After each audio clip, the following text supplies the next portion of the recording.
mayroon ako nakitang mushroom. Nakakuha na ako dito ng 2. Ayan.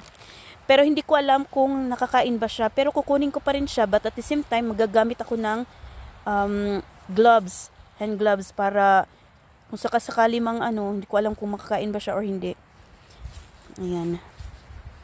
So, itatanong natin ito sa sa pharmacy kung nakakain ba siya. Meron pa dito, oh. Pero actually, tinignan ko na siya na-search ko siya sa Google. Sabi, nakakain naman daw siya. Kasi yung mga mushroom kasi ang daming mga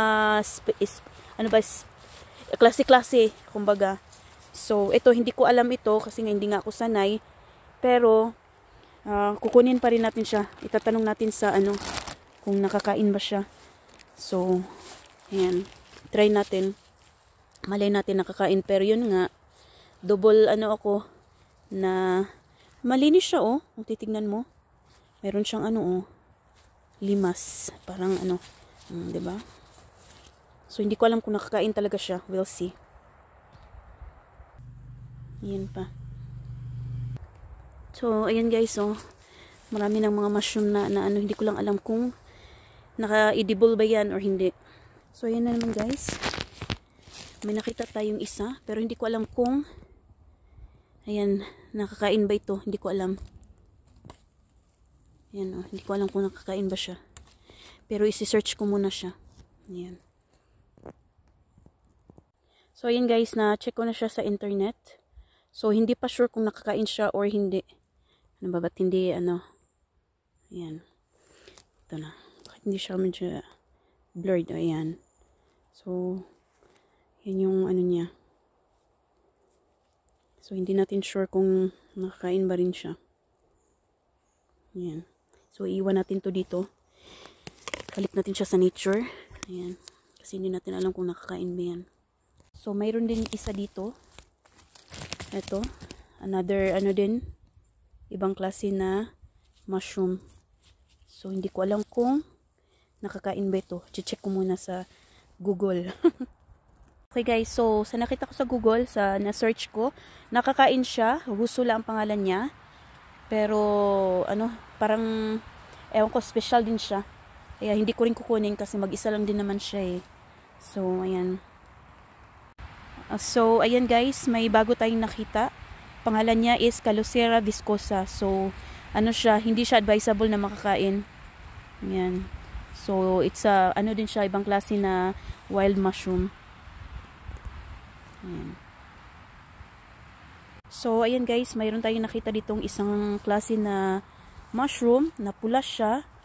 So, ito guys, na-check ko siya sa syempre, tayo sa Google eh. So, nakita ko siya, sabi hindi naman daw siya toxic. So, nakakain daw siya, pero syempre kami, or ako, itong mga nakukuha ko, itatanong ko muna sa mga may alam. Like, for example, sa sa pharmacy. Ayan. Pero ang ganda niyan, no? Super linis siya. May alam akong isang toxic talaga, pero hindi kasing pareho ang niya, ang style niya or ang pagmumukha niya. So, ito, dadalhin ko to. Titignan natin kung pwede ba. Ayan, guys. Kita nyo? Grabe, ang laki niya, no? Unfortunately, hindi yan nakakain, guys. Sayang. Yun, ang laki pa naman niya, oh. Ay, sayang, hindi siya nakakain. Ay, nako. Ang dami pa naman yan dito. Pero, syempre, ayun na nga. Nagsisilabasan na yung mga mushroom. Pero, ang dami kasing naghahanap ng mga mushroom ngayon dito. So, marami tayong kalaban sa pangunguha. At saka yung iba, sila, alam na nila yung mga klase na mushroom. Eh, tayo wala eh. Hindi ko talaga alam kung nakakain siya, pero kinukuha ko siya kasi gusto ko siya itanong sa tatanong ko siya sa pharmacy. Yan. Ganda niya, no? Oh.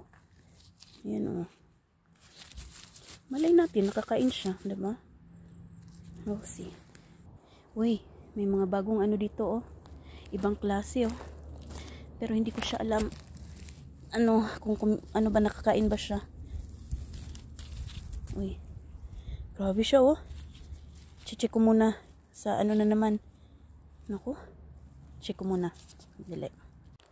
Okay guys, ayan. So, eto oh, kukunin natin yan, yung mga mushroom na yan. Ang sabi kasi, ano daw, edible daw siya. So, nakakain siya. So, kukunin natin siya, pero isisiparit natin siya sa ano, sa isang plastic para kung sakaling matanong natin, itutuot talaga, eh, pwede natin tikman. Ayan. Dali.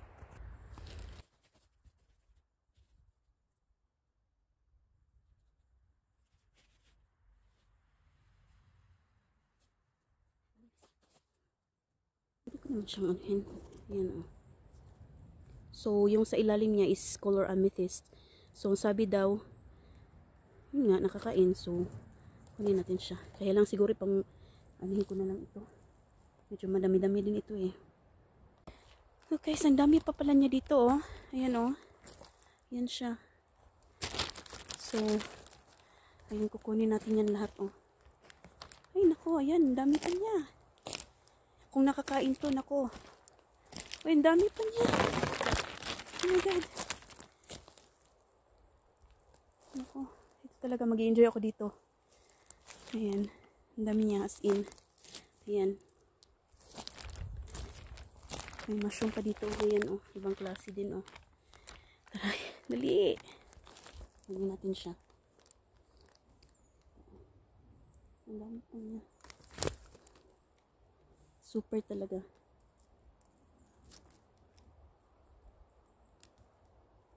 Pinutol ko na yung ano, hindi ko na kinuha yung ano niya. Yung mga ano niya talaga. Ayan siya oh.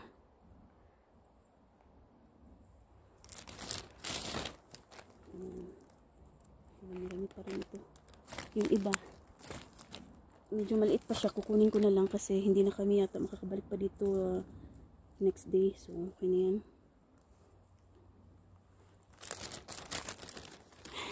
Ayan. There you go. Eto, mayroon tayong isang klase. And then, ito yung bago nating nakita. So, sa nakita ko sa, ano, sa na-search ko, parang tawag sa kanya is mushroom, parang amethyst. Ayan. So, ito na naman siya. Ayan. So, syempre, kukunin natin. Ayan. Kukunin natin. Hindi ko alam kung makakain, pero kukunin natin. Ayan. Pero hindi natin kakainin kaagad, guys. Tanong ko muna sa, yun nga, paulit-ulit eh. Meron na naman ako nakita. Ito, hindi sila yung tipong one area lang. Naka-ano sila, naka-scattered sila kung saan-saan. Ayan. Para siyang ano, family ng musukong dito sa France. Tinatawag naming musukong. Yun, alam ko yun. Pero ito, ano talaga eh. Ayan. Op, yun na siya. Diba?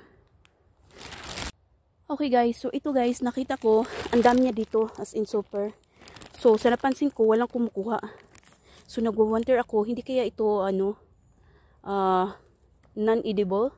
Kasi hindi nila kinukuha eh. Or hindi lang nila nakita. No? Ang hirap talaga. Yan, pero parang masarap siya. Oh, naku. Grabe, ang ganda niya, no? So, wala talaga eh. Kaya ito, titigilan ko na, hindi ko na kukunin yan. Kasi parang medyo nangangati yung kamay ko eh. Hindi na ako manguha ng ganyan. Wala lang, sakto lang ito siguro para malaman ko kung comestible siya or hindi. Para may patanong ko sa ano, sa pharmacy. Ako, ayan. Kasi feeling ko may pumasok na dito eh. Pero syempre, kailangan talaga matulis yung paningin mo. Kasi yung mushroom, minsan nakatago siya sa ano, nakatago siya sa dahon or sa mga patay-patay na ano na mga branches. So, eto, may nakita na naman ako dito. Kahit maliliit siya, kukunin ko pa rin siya. Ayan. Ayan, oh. Ang ganda niya. Ito guys, so may nakita akong bagong ano, oh, variety ng mushroom. Parang hindi ko alam kung makakain kaya ito. Ano kayang klaseng mushroom ito? Check ko nga. Ayan. Oh my god guys. Parami ng parami. Naku. Na. Sana hindi ako nagsasayang ng oras sa mushroom na to. Pero so far, nakikita ko naman na, uy, ang dami niya. Andun pa. Ako, ang dami niya. Parang ito muna.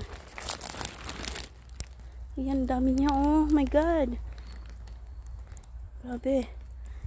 Yung malalaki na lang kukunin ko. Ay, yung iba pala. Ah, naku. Dapat mag-careful pala ako. Hindi para sila pari-pareho, oh. Ah. Ito pala, ibang variety ito, oh. Hindi kaya ito gusto ko. Naku, ayoko kukunin yan. Natakot ako. Ay, ito, oh. Ang laki niya. Ayan. Ito, kukunin ko. Ayan.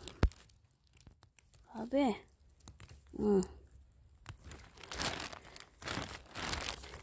Dami niya, ah. Sarap niyang anuhin talaga kunin. Ayan, oh. Ito pa. Ayan. Wow! Ang laki! Super. Grabe. Ayan guys, tapusin ko muna ito guys. Ha? Kukunin ko muna ito lahat. There you go guys. So, ayan na yung ating harvests na wild mushrooms. So, tinawag siya dito na lacquer amethyst. So, ayan. Purple, anong tawag dyan? Purple wild mushroom. Diba? Ang ganda niya. Super. So, confirm guys na itong klase na mushroom na ito is tinatawag na lacquer amethyst ang tawag dito. So, confirm na ano siya, edible siya, nakakain siya. So, lilinisan natin siya kasi nga madali siyang mag-dry. So, tomorrow ko pa ito maluluto. But then, kailangan ko muna siyang linisan. Saka, tignan natin na bukas kung anong pwede nating maluto dito. Higisa kaya. Basta nakakain siya, confirm na confirm. Kasi naipatingin ko siya sa pharmacy. At saka yung isa naman na nakuha ko, yung lagi kong pinapakita na may color pula, yun ano siya, hindi daw siya hindi siya ano tawag dyan? Hindi siya poisonous na type na mushroom. Hindi siya poisonous pero hindi daw magandang kainin. Parang ewan ko ba, basta sabi niya it's not worth it hindi daw siya poisonous pero hindi siya ayaw nilang kainin. Parang hindi nila ina-advise ba. Ewan ko, siguro baka ano ka dun, alam mo yung, basta. Anyway, so at least may knowledge na tayo, nadadagdagan na naman ang ating kaalaman sa mga wild mushroom dito sa France. Actually, ever since pa ako nakakita ng mga mararaming mga klaseng mushroom, pero hindi ko kinukuha kasi nga natakot ako na yung iba nga deadly, as in poisonous talaga. So, pag darating yung time guys na by this week or next week, okay, hindi ko alam, basta pag uulan ng uulan at may mushroom na super ano siya, ba't may mga clothes? Pag lumabas yung mushroom na very deadly talaga siya, ipapakita ko siya sa inyo. So, ayun guys, maglilinis muna ako, okay? Bye. So, ito na guys, natapos na linisan ang mushroom. So, ito na siya, ang resulta. Siguro bukas pag maluto to, ano pa to, liliit pa yung quantity niya. Ganyan naman talaga yung mga mushroom eh. Ayan, so, tapos na sa paglilinis. Ayan, bye-bye. Hey guys, ayan. So, lulutuin na natin ang ating wild mushroom na nakuha yesterday. We'll see kung ano magiging lasa niya. Ito lang ang ko gagamitin ko. Carrots and bell pepper. Okay guys, ayan na.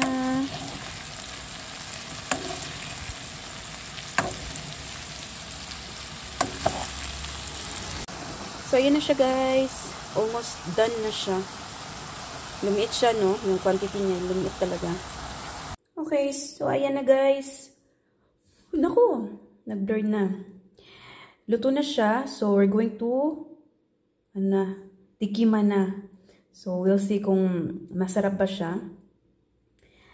Tignan natin kung okay ba siya. We'll see. Ayan.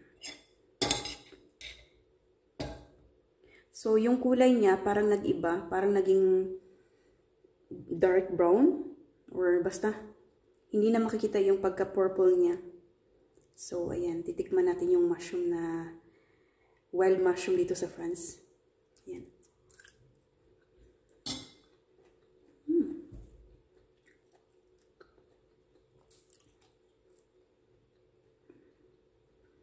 Okay lang. Mushroom. Mas ano siya, parang may pagka chewy. Okay lang. Pero medyo na lagyan ko ng maraming soy sauce. Medyo maalat. Pero okay lang. Pang ano ko to siya sa kanin. Okay na. Medyo ano siya talaga. Parang may pagka-gummy. Iba talaga yung texture niya. Pero nakakain pala siya talaga. So, ayun guys. Ayan na. So, nakatry na tayo ng isang klaseng wild mushroom dito sa France. So, ayun guys. Thank you. Bye-bye guys. Until next time. So, medyo umuulan ngayon. And we'll see kung may ibang mga mushroom pa na tutubo. And, kasi nga, basta maraming mga variety ng mushroom. So, yun. We'll see na next time. Okay? Bye!